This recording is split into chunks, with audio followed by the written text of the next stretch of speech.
we are in the middle of a very politicized situation. So when you try to get a public health message out, unfortunately, it becomes so political that there are those who are in favor of what you want to do from a public health standpoint and those who oppose it to the point of almost as if you were doing something to hurt them. You've got to try to understand them and not just criticize them, because if you criticize them and put them down, you will never ever win them over. They will continually be pushing back against you.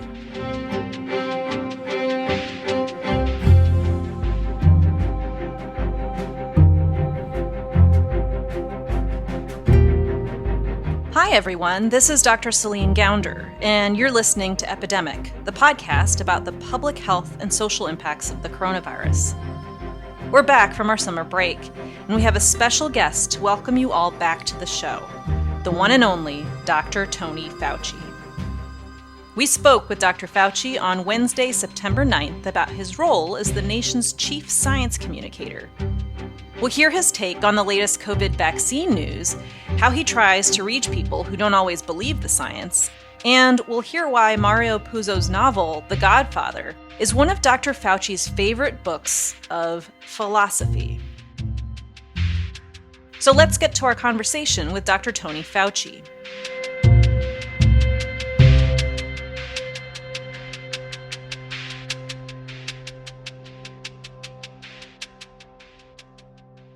Welcome, Dr. Fauci. It's so great to have you join us on the Epidemic podcast. So the hot science topic of the moment is, vaccines and the AstraZeneca Oxford vaccine trial that was put on hold while they investigate a potential adverse event. And it's been confirmed that that study participant did indeed receive the experimental vaccine, not the placebo, and that she experienced an adverse event called transverse myelitis. So for our audience, transverse myelitis is inflammation of the spinal cord. How concerning is this pause in the trial to you? Well, first of all, I think what it manifests is the success of the checks and balances of doing a phased trial. I mean, the whole purpose of going from phase 1 to phase 2 to phase 3, where you have a lot of people in a trial, is to determine efficacy, but also to determine safety. So the fact that you have a serious adverse event, in this case, which was identified, I believe the New York Times has already said it was transverse myelitis. I'm not sure the company has confirmed that that's what it is, but it certainly was a serious adverse event. What that means is that you put the rest of the enrollment on hold, so you don't enroll any other individuals until you can more thoroughly check out the nature of this. And that's the reason why you have 30,000 person clinical trials, so that you have enough people in the trial. If it looks clear, they likely will go back to more carefully accruing individuals, enrolling individuals in the trial. Earlier this week, 9 major pharmaceutical companies involved in vaccine development issued a joint pledge about the COVID vaccine approval process. Why did they do that? And what were they trying to communicate, do you think? I think they did that because they wanted to assure the American public that they were going to do it in a way that was up and up. They were not going to try and rush it, and they would only apply either for an EUA or for a license when they had enough safety and efficacy data that they would feel comfortable with it. So I think it was actually a good thing that they did. Given what we know about immunity to this coronavirus, to other coronaviruses, how likely is it that a vaccine will provide long-lasting immunity? Well, I think it's much more likely that we will get a vaccine that does show protection, that's safe and effective. The thing that still is questionable is how long is that immunity going to last in a way that it is actually protective. Classically, when you look at the common coronaviruses that cause the common cold, the duration of protective immunity is really measured in several months to a year or a bit more. You don't usually ever see lifetime immunity protection against coronaviruses that you've been exposed to before. We'll just have to wait and see what kind of protection we see, whether or not it's against infection or against significant recognizable disease. Now, either one would be good, but I'm not sure which one it's going to be. So, Dr. Fauci, you're not just a scientist, but you're also a science communicator. And I think a lot of people don't quite know in some ways what your job is. If you could just explain what is your job and why is science communication such a big part of that job? Well, my fundamental job is that I'm a physician scientist. I'm the director of the National Institute of Allergy and Infectious Diseases, which is the second largest institute at the National Institutes of Health. So my fundamental core responsibility is to be the director of the scientific enterprise in infectious diseases and clinical immunology. Because of the COVID outbreak and because of other outbreaks, I've also taken a secondary role of communicating in general and to the American public and to the world different aspects of these outbreaks that is important for people to know. I'm doing that currently with COVID-19. It isn't written into the job description, but it's just a responsibility that over now multiple decades, I've been doing this in 6 administrations for 6 separate presidents involving outbreaks ranging from HIV/AIDS to the anthrax attack, to Ebola, to Zika, to pandemic flu, and a variety of others.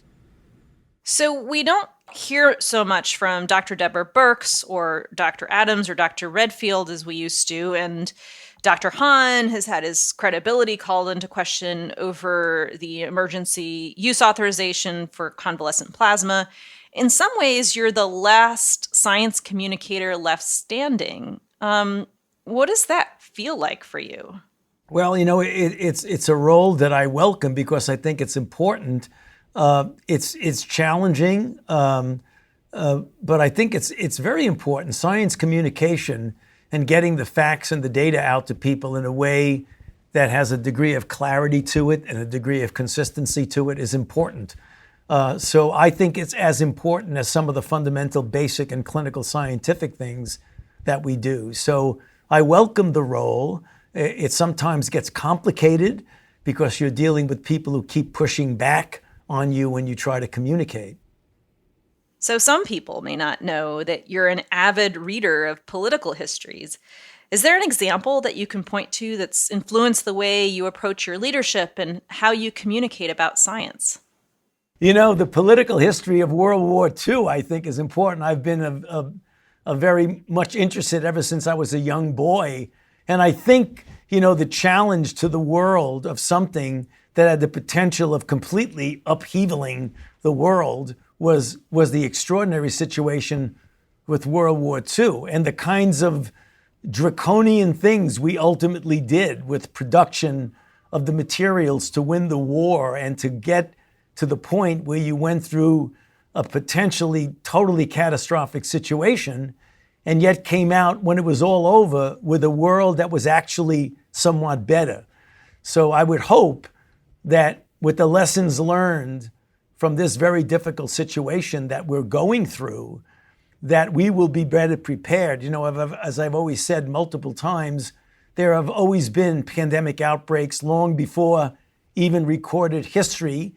We're going through them now, and we will in the future. So hopefully we'll be in a situation where we'll be better prepared.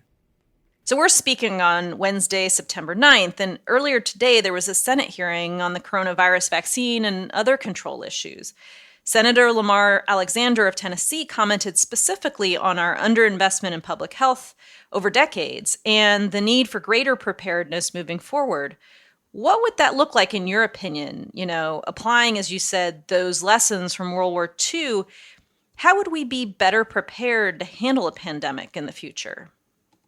Well, one of the things that unfortunately has happened, probably a victim of our own success, is that when we developed vaccines and antibiotics against many of the common infectious diseases that we don't think very much about now, but that really devastated societies, we had a public health system in this country that was really quite good at the local level.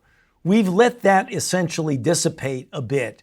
And right now, when we needed to respond at the local level, we don't really see the kinds of things that we would like to see. We've really got to build up a local public health structure, number one. We also have to have better communications, and we try to do that with the global health security network that we built up a couple of years before this outbreak. We've got to strengthen that even more right now so that there's interconnectivity between different countries to be able to respond in real time, exchange information, and help each other respond when you have an outbreak like this. Those are just a couple of things that I believe we need to do. So I've heard that one of your favorite books of philosophy is The Godfather. Why is that? Well, it's kind of funny, but it's true. If you look at some of the things that are said there, even though they're in the context of a criminal situation, they really do have some truth to them. You know, the issue that I use an awful lot is when somebody asks, how can you put up with this stuff that goes on? And I always say the famous words from The Godfather, it's nothing personal, it's strictly business. It's not personal, Sonny. It's strictly business. And a lot of times the things I have to put up with activists in the beginning where it looked like they were attacking me, they weren't. There wasn't really anything personal. It was something they just wanted to get the point across. So that's why I use that often, The Godfather, as a book of philosophy. So you mentioned activists. So during an earlier episode this season of the podcast, I interviewed HIV activists Mark Harrington and Peter Staley, and they tell me you throw a great dinner party. How did you use those dinners as a tool to bring people together to work on contentious issues? Well, I did it because during the early years of HIV, it was very clear that the activist community had very important contributions to make, even though the generally rigid scientific and regulatory community really shut them out and did not give them the opportunity to express the concerns that they had. They became very iconoclastic, very provocative, very theatrical. And I felt if you could get beyond the theatrics and get beyond the confrontation and listen to them, that we could learn a lot. And one of the ways I found to do that was to do it in a friendly social setting. So what would happen is that I would often invite them down to Washington, D.C. with the help of my deputy, Jim Hill, who was also very much involved in the outreach to the activist community. And we would have dinners in Washington. We would sit down, have a glass of wine, a bottle of wine, have a nice meal. And it's amazing when you have people in a relaxed setting, how you can really develop the kinds of relationships that hold you in very good stead in getting important and difficult issues resolved. And they have led actually to long-term friendships, because the people that I had the dinners with back then, just to get to know them, have turned out to be some of my best friends now. So things are different today in no small part due to social distancing and mask wearing. But is there a current day equivalent for you in terms of how you're reaching out to people of different mindsets on the COVID issue? Well, yeah. I mean, right now it's a different situation because we are in the middle of a very politicized situation. A lot of divisiveness in our country. So when you try to get a public health message out, unfortunately, it becomes so political that there are those who are in favor of what you want to do from a public health standpoint and those who oppose it to the point of almost as if you were doing something to hurt them, as opposed to realize that we're all in this together and the public health measures are important to be able to protect the individual and society. So you have to reach out to people who are pushing back on what you're trying to do and get them to understand the rationale and the importance of what you're doing. How do you do that? And is it just about science and facts? Or is there more to it? Is there a psychological component? Well, there's certainly a psychological component. It isn't only about science and facts. You've got to understand and keep an open mind as to why people are pushing back on things that seemingly are so obvious that need to be done. You've got to try to understand them and not just criticize them, because if you criticize them and put them down, you will never, ever win them over. They will continually be pushing back against you. Take, for instance, mask wearing. Why do you think some people have concerns about that? And how do you approach them regarding those concerns? Well, I think mask wearing has become a symbol of resistance or not. I mean, the people who don't want to wear masks in many respects are resisting the authority of telling you that it's a good idea to wear a mask. So it has very little to do with public health and more to do with the resistance of somebody telling you to do something that you may not really want to do. And how do you overcome that kind of mindset? Well, again, it's the same way of trying to reach out to people and understand their individual perspective without necessarily criticizing them. Many, including my former co-host Ron Klain, who served as White House Ebola coordinator, have said public health is by definition political. Do you agree with that? Well, you would like it not to be political, but it turns out that it is political because there are different viewpoints about what you should do, about the seriousness of situations. So, inadvertently and unfortunately, it does become a political issue. You would have wished that politics were completely out of the picture when it comes to public health, but that's unfortunately not the case. And so given that, how do you stay as apolitical as possible with something like public health that is, at least to some degree, political? Well, what you do is don't ever get involved in anything that is political. Don't take a political stance. You really, if you have any ideology, you've got to not express it. Once you start showing a political bent, then you've essentially neutralized half of what you can do. The reason that I have survived and I think been successful with multiple administrations that clearly are some very conservative, some moderate, and some very liberal, and some liberal moderate. I've been through them all. And the reason I've been able to continue to interact with them is that I don't let politics get involved in anything I do. It is purely scientific data and evidence. And why do you think public health is seen as political in a way that basic science research isn't? That's a good point because public health involves the general public and things that are meaningful to them in their life right away, whereas basic and clinical science sometimes seems far removed from what is meaningful to people in real time. And whenever you get things that are important to people in real time and has an impact on their lives, there's always the possibility that there are going to be political considerations that come into play. There's been a lot of controversy about data collection, of reporting of data. How transparent do you think the government should be with the public health data, or for that matter, with clinical trials data? And to what level of detail should the public have access to that?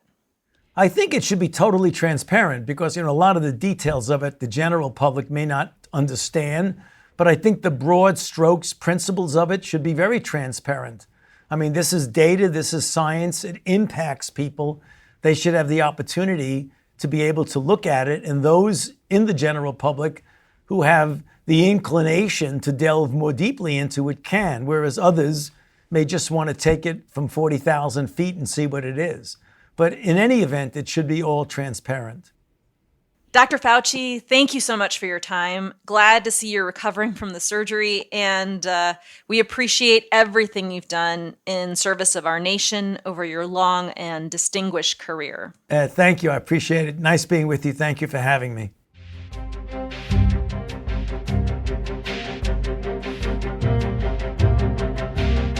Epidemic is brought to you by Just Human Productions. We're funded in part by listeners like you. We're powered and distributed by Simplecast.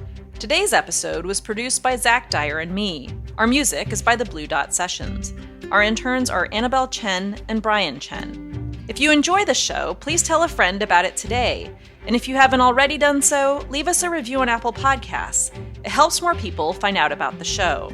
You can learn more about this podcast, how to engage with us on social media, and how to support the podcast at epidemic.fm. That's epidemic.fm. Just Human Productions is a 501c3 nonprofit organization, so your donations to support our podcasts are tax deductible. Go to epidemic.fm to make a donation. Starting this fall, we're going to release Epidemic every Friday, but producing a podcast costs money. We've got to pay our staff. So please make a donation to help us keep this going. And check out our sister podcast, American Diagnosis. You can find it wherever you listen to podcasts or at americandiagnosis.fm. On American Diagnosis, we cover some of the biggest public health challenges affecting the nation today. In Season 1, we covered youth and mental health. In Season 2, the opioid overdose crisis. And in Season 3, gun violence in America. I'm Dr. Celine Gounder. Thanks for listening to Epidemic.